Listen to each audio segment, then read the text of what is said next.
historisch. Als u daar uw licht over kunt doen schijnen wat u ervaren heeft, dan gaan we daarna naar de interrupties, desnoods.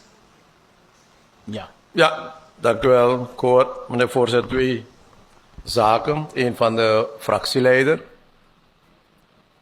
En het enige wat ik kan zeggen, is datgene wat hij als verwijt presenteert, dat de vorige president opdrachtgever heeft.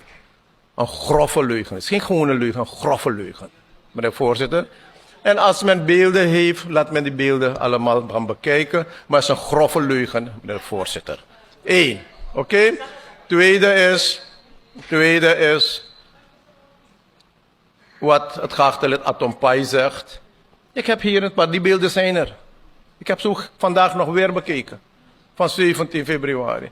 Waarbij duidelijk is dat aan de procureur-generaal gevraagd zal worden. Het is geen bevel zoals hier genoemd. Even.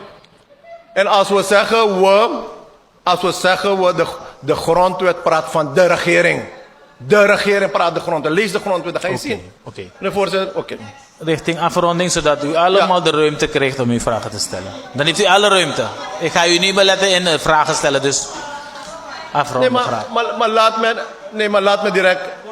laat me direct hier dan aangeven, meneer de voorzitter, omdat een ander lid op een ander moment dat gezegd zou hebben, dat de procureur-generaal, ik weet niet of het zo is, dat de procureur-generaal gezegd zou hebben dat de president verkeerde bewoording kiest, dat het opdracht is. Dat daarmee ik vandaag nog een keertje, het is geen opdracht, maar het is vragen naar. Het is zelfs niet eens een bevel, zoals genoemd in de grondwet.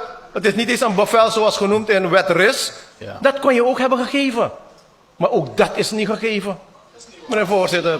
Mensen hebben de beelden en ik vraag dat we straks daarover debatteren, maar gaat u richting uw afsluiting van... Ja.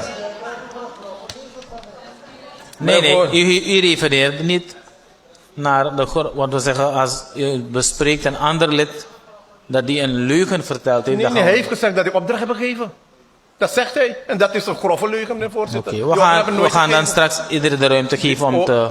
Die opdracht heb ik nooit gegeven, meneer de voorzitter. Oké. Continueert u, rondt u af. Ja, trouwens, maar ik ga straks de fractieleider, dan gaat hij zijn... Ja, meneer voorzitter. Dus dat waren de zaken die belangrijk zijn. Ik zie dat u vraagt om afronding. In de tweede ronde zal ik daar verder ingaan, nadat ook de regering de inzicht heeft gepresenteerd. Dan kunnen we de zaken verder in die... Want ik heb veel vragen voor de regering, meneer voorzitter. Dan komt dat in de tweede ronde. Oké, interrupties.